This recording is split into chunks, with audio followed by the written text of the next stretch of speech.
there are no superheroes in manufacturing. It doesn't matter how good any one individual is. You cannot do modern, post-industrial manufacturing at any kind of scale as an individual Superman. Welcome to the Startup Defense. Today I have my friend Russ. We haven't talked in a little while, so I'm really curious to hear what you're up to right now. But we've met years and years ago about interoperable data and manufacturing topics, and we have that shared interest in the manufacturing and entrepreneurship ecosystem. For our audience, can you tell us who you are, what you do, what you're passionate about right now? Yeah, sure. My name is Russ Waddell. Thanks for having me on the show, Callye. I have spent about a decade and a half in manufacturing, mostly in machine tools and manufacturing technology in a variety of different positions and organizations. My main focus over the last 10 years or so has been machine connectivity. So this is, to put it kind of in a really simple terms, it's basically looking at the industrial equipment that runs modern manufacturing, realizing this stuff is all run by computers, but most of the software is terrible and most of it's not online, or it's not all the way online, and kind of driving a career out of, how do we make that change towards what the future of manufacturing is going to look like. And I've been relatively flexible about what that actually means in terms of specific work. So I have some standards development background.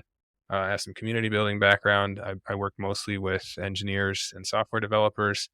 And I would say that my role has generally been more on the business side of things, but working really closely with product development teams, software development teams, gathering customer requirements and kind of understanding what a manufacturer needs out of a more modern computing environment, particularly as it relates to their production equipment. So this is a really interesting conversation relative to what this show tackles. The premise of the Startup Defense is we're talking about commercial technology and the intersection with national defense, or you could think of this as civilization level problems. Hmm. And I've been in manufacturing my whole life, and you'd hear in the magazines, you'd hear at the conventions like US manufacturing, it's back, or people complaining about the talent pool or this and this, these same issues in manufacturing over and over again. But mainly from the customer side, it's because if we can't make something, it puts us at a disadvantage for innovation. But me coming from that manufacturing side and entering the defense innovation side, I really see this gap of knowledge in manufacturing and how powerful that is to just know your local manufacturers, know what machine tools are out there, and how much of a force multiplier that is if you have an idea and you want to execute on it, where to get started. It's a huge knowledge set, though. It is. And I talked a lot with sort of engineering colleagues about what I would call sort of being manufacturing literate. And it's a steep learning curve. So it takes a long time to get the basics of how to make stuff. And then once you have the basics, a couple years in, if you're clever and pick stuff up and are in it most of the time, you'll get to the point where you may not understand all the means and modes of production and design and supply chain management, but you can kind of have a grounding where you can pick up the rest of this stuff. And this was something that was I saw a lot as I would go to a plant tour or go to a trade show, seeing industrial equipment in place. And you had these kind of old timers who seemed like they knew every single piece of machinery. And I asked them straight up, I said, how do you know all this about how stuff gets made? And the answer was, I don't know. I mean, I am aware that this is it's a press or it's a mill or it's a lathe or it's a metal cutting machine or it's an additive machine. But it wasn't so much about knowing all of the things that there was to know. It was more about having a basis to start asking questions.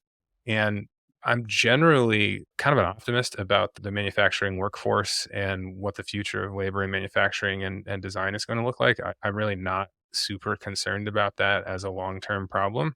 But I will say that among sort of the engineering core and software developers who are a huge resource to the United States economy and to our national defense strength as well, I think that lack of basic literacy in how stuff gets made is something of a strategic threat. So it's not so much that we needed to pivot software developers into working on industrial equipment or making things. It's that we need the software developers to understand that writing software to make things is an option for them, and that's a career path. You don't just have to go into advertising or game development or making the next big Tinder substitute. I always joke that There's probably some of the brightest software engineers on earth, and they're all working on whatever the new version of Facebook to rip off is. Yeah. And if they went and turned their sights towards DoD problems, industry problems, or other kind of big, slower moving markets, they would be 10 times more successful. They'd get traction so much faster.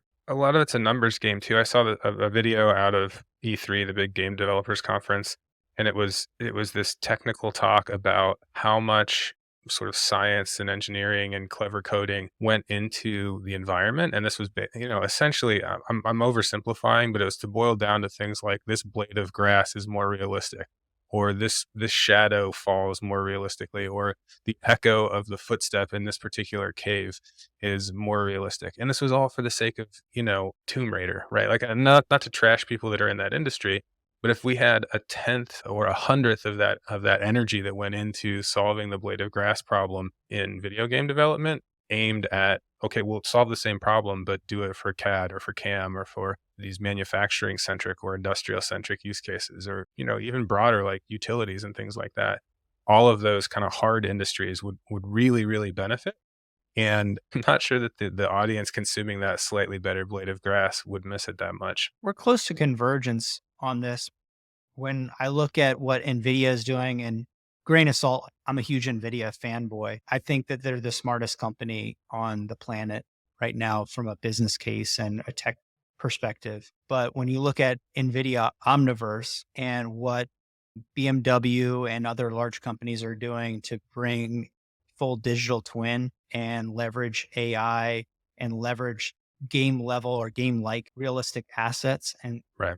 it's unbelievable. And it kind of goes back to what your past has been, is figuring out the interconnectivity of that data and how that layers on top of what you see. It's almost the realistic, non-hype premise of Web3 is Right. happening slowly, but across video games, across CAD, and all going into this convergence of realistic, real world, virtual world convergence. That will bring that talent that you're talking about, the people that are working on those games as manufacturing adopts on the backbone of Omniverse or whatever that ends up being. They're adopting Real Engine, they're adopting Unity, they're adopting the same platforms used for games into industry. In the next few years, I am predicting there's going to be an accidental bleed over into automation and robotics and vision, because it's natural. It will happen. And if there's a couple of funded startups in that space, people will see the millions or billions, and where the funding goes, the eyes go. Yeah, and I think one of the challenges for DoD customers and their tier one supply chain is to separate out the hype being talked about from on stage. And that stuff is all realistic, right? It's real in the sense that there will be AR use cases in industrial spaces and in the defense space, and that stuff is going to happen. But somewhere between and the way we do it now, there's sort of like an immediate next step, and that's hard to keep sight of when you're thinking 10, 15, 20 years out about what's the big picture far future look like. And I think that the big picture far future stuff is a mix of, it's really hard to call what that actually is going to be on one hand, and on the other hand, it's always going to be bigger than we ever anticipated. So there could be a complete transformation that there's no point in even really spending a lot of time thinking about what's 20 years going to look like in terms of how do we, do we still have G code? Have we revolutionized CAM? Because something that we didn't see coming is going to be what solves it, right? And so getting to the substantially meaningful, but still sort of work-a-day technological innovation that takes place. So things like, use the Unreal Engine and Unity as examples. I'm well aware of a bunch of projects that have used these things. And the thing that's most noteworthy to me is that they're not noteworthy, right? These are not things that get a stage spotlight shined on them and a CEO jumping up there and saying, we used the Unreal Engine for this, or we used Unity to map out this factory floor. It's just a thing that happened. It was done. It was done by people who knew how to work in those environments, and they saw the benefit of working in those environments, and they used them because they were functional and worked and because it was obvious, not because somebody wrote a press release that explained how useful this was going to be. Bringing it back to like a shop environment, I talk a lot to people who are sort of like struggling to wrap their head around what's the future of machining going to look like? As I see, people coming up that are buying their first machine or buying a shop from somebody else or inheriting a shop from somebody else, the way that they interact with their computing environment and their shop environment isn't some vendor that's got a solution for them that they supply. They bring tech to the shop by FaceTiming their friend who's across the country and showing them a video of, I'm trying to get this set up right and I'm struggling. Help me out with what I need to do here. And now they're using a video call. And Apple didn't make a service designed to help machinists communicate and have telepresence across the country. Like, nobody spun that up as an offering. There's no product manager for that. It's just, that's the way that these guys are working because it's obvious. And that stuff is what gets me kind of like excited and hyped up and coming to work every day and ready to like go solve the next problem with the sort of like obvious, clever stuff that keeps popping up. We're all on the same 2 Discord servers. You're Yeah, welcome to join us. But exactly. real change is non-obvious because great innovation is completely transparent, or it's hidden. It just works, right? So Hmm. the underpinnings of how your phone works, we can keep picking on Apple. We can do it all day. When it works, it just works. We don't need to know how the server architecture works. We as a small community, very interested, passionate people will follow that before the release, after the release, really Right. dive into something. But for the majority of people, and all shops are like this too, it will be invisible to them That's that right. innovation is natural. There's a mega trend of the boomer owned owner operator machine shops, fab shops retiring, and then another generation coming in. And so it's really interesting to see the conversation where people think it's very normal to have CAM now, where 10 years ago it wasn't as normal, and 20 years ago, very few people had That's right. CAD CAM. And so now, if you were to ask somebody to start a shop, they probably have already used CAD for years on their own. And it's obvious that you would use that. Another good example straight in machining is even 8 to 10 years ago, you still heard the manual versus CNC argument, which is insanity to me. 40 years after the advent of computer controlled machine tools, there was still, and by that point, I think it was mostly poking the tiger to see if you could get somebody, some like true dyed in the wool manual machinist to get all fired up and become a keyboard warrior in the forums. But you don't hear about is CNC or manual better because there is an obvious answer. And everybody knows that CNC is good for production work. And the shorter you can get your setup times, the better for your CNC work. But there's no shop that's ever going to be missing a Bridgeport. And that's totally fine. And everybody gets it. And there's nothing interesting to have about that conversation anymore. Like there is nothing left to overturn in that never ending discussion. So I feel like I'm 1,000 years old because that conversation has moved on. But I'm also really excited and pleased to see that it's just not coming up anymore. Yeah, there's a similar version of that conversation right now is high mix automation. Hey, automation is only for shops that are very big, Yeah. and it's obvious to anyone that it's not. But I what I like about these conversations is every time there's a breakthrough on the technology side, it attracts more technologists to this conversation. So Yeah. to go back to the talent and the national competitiveness or the national innovation level issue is the more that manufacturing lives in the future of the present, the more it will be able to attract present talent. That's right. So the biggest challenge that I've seen is they're trying to reach into the past and say, I want the image of somebody 20 or 30 years ago. I want them to work and then learn what I had to learn. And then I want improvements around what today's technology is, where realistically now you can grab somebody right off the street. They don't need to know anything about manufacturing. If they're good at a computer, they probably can figure out things that your current very skilled, very knowledgeable people can't, because they might know how Arduino works, or they might Right. understand how to do machine vision, right? It might be pretty intuitive to them to get a dev kit and program a robotic arm. And the people that know how to do this stuff are closer at hand than you might think. The fact that if I'm a shop owner who wakes up and goes to the same shop I've been going to for the last 20 plus years, and I see the same people who have mostly been working there for the last 20 plus years, and we don't have a lot of turnover, which is a good thing. but it also means it's the same faces, it's the same people with the same ideas. You and I don't live in an area that is geographically got an enormous amount of manufacturing in it. Yet I picked a place to mentor a high school robotics team that happened to be directly between the office and home. It's basically threw a dart at the map, and there's 4 or 5 kids on that team who already know the basics of machining. Right? They already know the basics of CAD. They already have the foundations for like IoT projects, and a good number of those kids stick with the industry. They go get an engineering degree, or they skip school altogether and go directly into an engineering function. And I find it hard to believe that we're as doomed as you might think as far as finding people, when random dart on map got me enough people to like have some fingers into that space, even in a non-manufacturing area. People have a hard time understanding smallness, or very, very smallness, or very, very largeness. And manufacturing output in the United States is still at an all-time high, and every year we're at an all-time high, and it's always an all-time high, and the output continues to go up and up and up.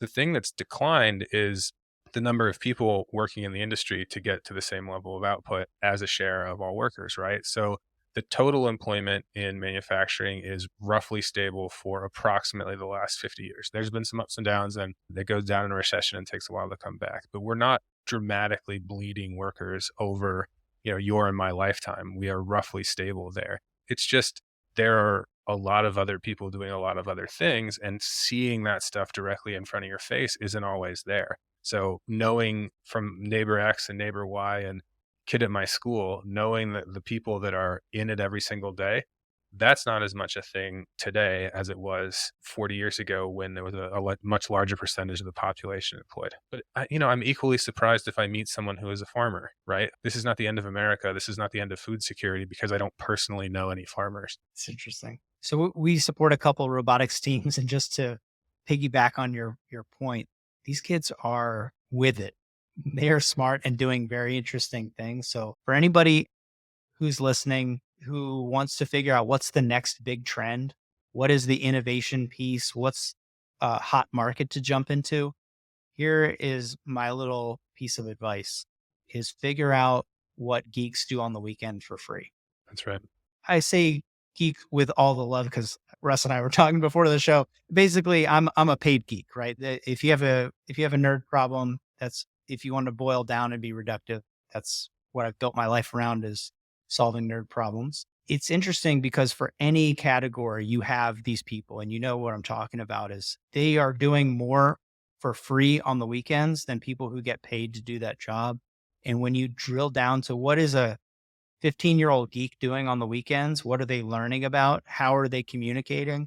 They're doing what everyone else will do in 2 or 3 years. Where are they getting their information? How are they building hypotheses and testing them, even if they don't call it that? What does their output look like? Who are they telling that they did this stuff to? It isn't magic. You can predict the future with basic demographics. In the defense space and in manufacturing and in a lot of industrial corners, there's this problem, I think, where on average, a typical employee at any stage of their career, they don't know a lot of people that are between 18 and 25 that they're not directly related to. They don't have a good sense of kind of like what those people look like. And it's a moving target too, right? So like if you and I know a bunch of 20-year-olds today, well, 3 years from now, they're not 20-year-olds anymore, and they don't represent 20-year-olds, and you have a whole new crop of 20-year-olds. And I'm not spending my time going out and trying to meet 20-year-olds most of the time.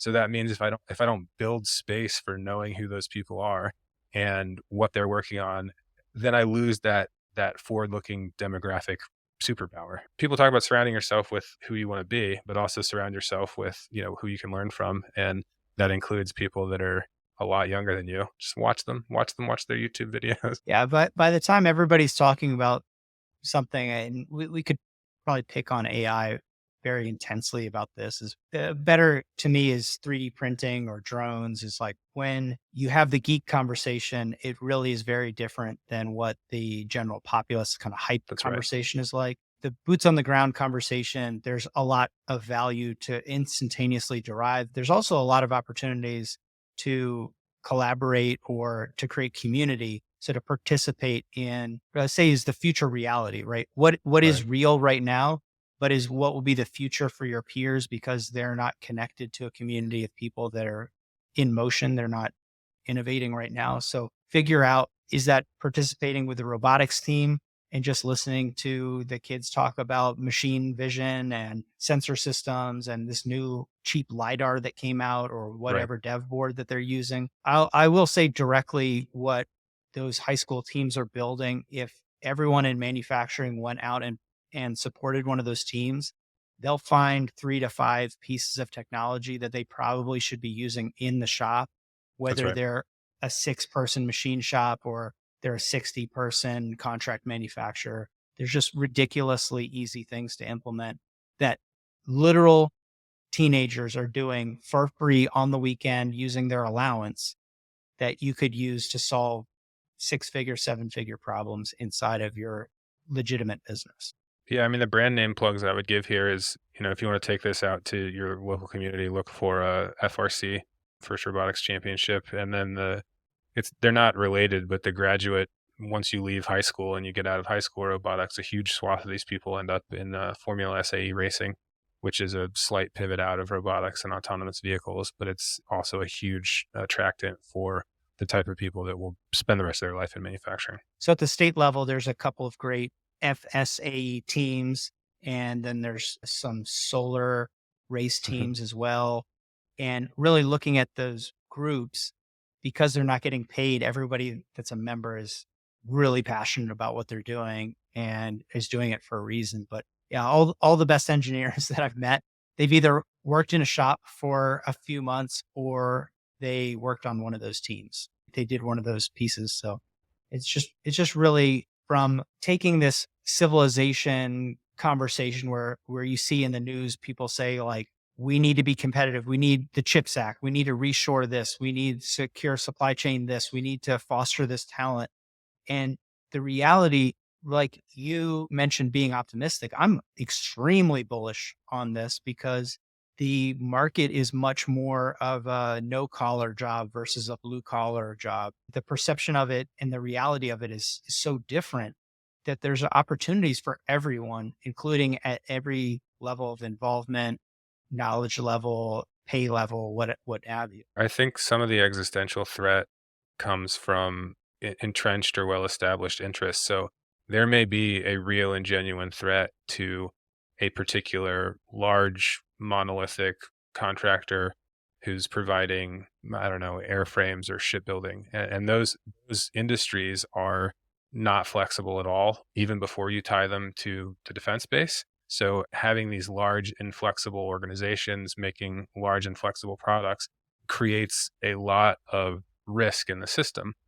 And credit to the Air Force for wanting to pivot really quickly away from huge dollar figure long-term platforms and say, oh, well, what if we had miniature platforms instead? What if we were more oriented on drones and control systems?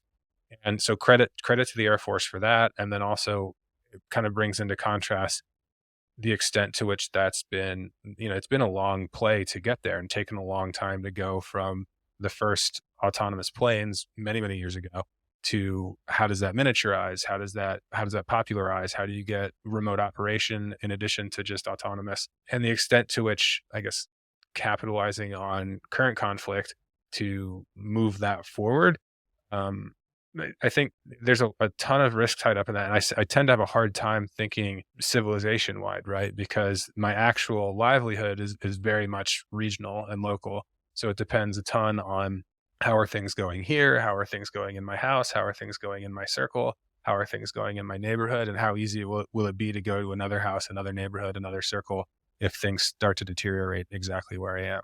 Holding the local impact while not losing sight of here's the stuff that affects everybody. It can be a huge challenge and it can lead to more of like a psychological thing about what's going to happen in manufacturing, even though it may not actually have direct practical or pragmatic implications. Meanwhile, if manufacturing is doing amazing but mom and dad have both lost their plant jobs, that's world ending, even if manufacturing is doing just fine. Problem localization, right?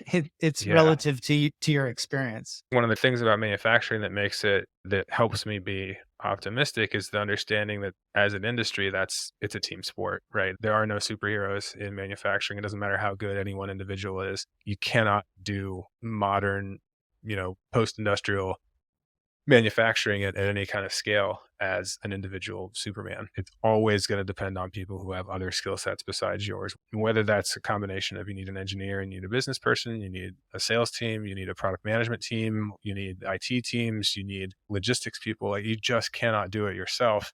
And the companies that are continuing to be world class in the industrial space have institutionalized teamwork and made it so that you can operate as a highly effective, highly efficient team, even though you're big and unwieldy and getting larger and larger. And a lot of the most interesting things that are happening in manufacturing are about how do you bubble up the information to the right people efficiently and make it easier for them to have, cross team communication and cross team collaboration in ways that it's not the FaceTime in the shop example. It's the what would Microsoft Office look like if it was specifically designed for shop workers, and it's not for word processing, but it's for, like, job traveler understand, like, handling and knowing where inventory is and things like that. And how do we get to a user level, very easy to digest, everybody can do it set of support tools for that type of stuff, as opposed to how do we make a machine tool that has more spindle horsepower and more rigidity and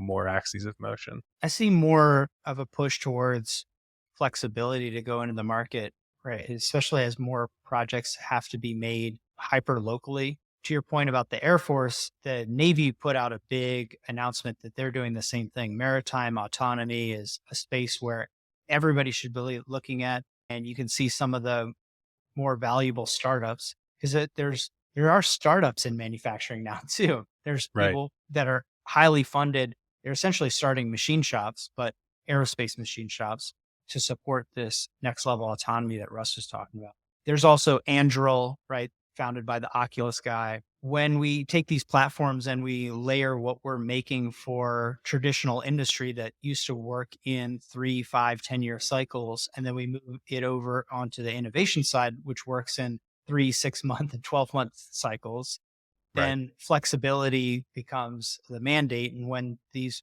platforms, so when we're building a aircraft carrier, it's not a problem that the contract takes 30 or 36 months to get issued. That would be very fast. It doesn't matter that it takes just as long to make one. When we reduce it to the size of a room because it's just sensors living on board, the life cycle of those sensors and the compute platform or that mission capability means that it has to be built within that 3, 6, 12-month time frame.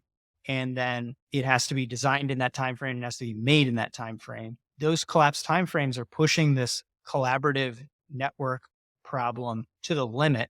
So instead of a traditional sub vendor, subcontractor, kind of like tiered system that you'd see in automotive or defense, it's more like this is K-Form. We made a strategic decision that we don't want to have more than 30 employees. That's it. Mhm. We also made a strategic decision for a very specific revenue goal that is impossible with 30 employees. But half of the value that's being shipped out of our door is done through our collaborators.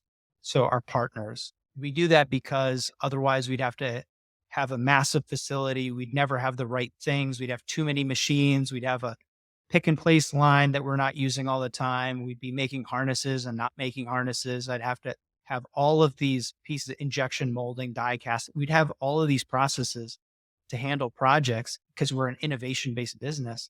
We wouldn't be using 90% of them at once. So it makes zero sense. But in the old way, where we would be Lockheed, and Lockheed does make some of the coolest stuff on the planet, right? SR-71, all of that piece. But bear with me, you know what I'm saying? Is like if we were a giant company and we were making giant monolithic projects, we would want to have all those things. We'd want to have them in house. We are our own network with technology and defense industry aside. This could be consumer goods. It could be anything that is in the state of the current reality. We just can't have all those capabilities together. We can't grow fast enough. We can't have the correct resources. So what you're saying about the collaborative nature of manufacturing is really, it really drives home for me. We've put such a huge effort in being connectors in that collaborative economy versus being like vertical where we have actual sub vendors. Don't forget the end goal. If the end goal is to make stuff, if you can source it quickly and cleanly and consistently, that solves the problem the same as making it in house. So the sourcing conversation doesn't mean we have to make it. The sourcing conversation means we have to have it and it has to be reliable. Yeah, I want to source it from who already does it or does it way better than I do. The tax that I have to pay for figuring something out is very high. So looking at this and what do we want to do? What is our end goal? Simply state, my end goal is to make cool stuff. I just found if I can work with 10 people who are making cool stuff, I can make 10 times as much stuff. It's pretty simple, like personal mission, right? Keep it to the fundamentals. What do you see coming up for Russ? I'm semi recently self employed. The plan is to get into automation installation. So I've had a long time mostly being on business management. I don't have an engineering degree or anything like that, but I kind of want to follow the product and follow the production. So forge a path to building out customer requirements and taking what would be hard manufacturing problems. I think the most logical place there is, somebody has a product they want to bring to market. They have a little bit of an idea of how to get it manufactured and a little bit of an idea of what it'll look like as it comes to market, and really help both sides there, help the how does it get made, influence how does it come to market and how does it get product managed, and sort of bring interesting, useful things into the world. I'm pretty B2B focused, so I will probably still be trying to serve factories, serve industrial customers. Any place that there's a room for a piece of software or a computer or better networking that I can make myself useful, that's what I gravitate towards. That's my flame if I'm the moth. I predict that's will be one of the hottest spaces coming, especially with whatever reshoring initiatives are getting funded right now downstream of the CHIPS Act. To be quite honest, like I'm not smart enough to work in semiconductor industry. That's not really my piece. There's so many ancillary requirements around the robotics for that, the plant support for that, the tools, the support of it. Just working with local semiconductors has been really, really great. And so I'm looking at that being a big push for what you're talking about Yeah. as that collaborative environment comes up, gets grown to support what's will be built in the next couple of years. So Yeah, it's got to come of age, and yeah, I'll be somewhere between along for the ride and pushing it to happen. very good. Russ, thanks for popping on the show. It's nice catching you up. Great to be here. Thanks so much for having me, and let's go build some stuff. This has been the Startup Defense.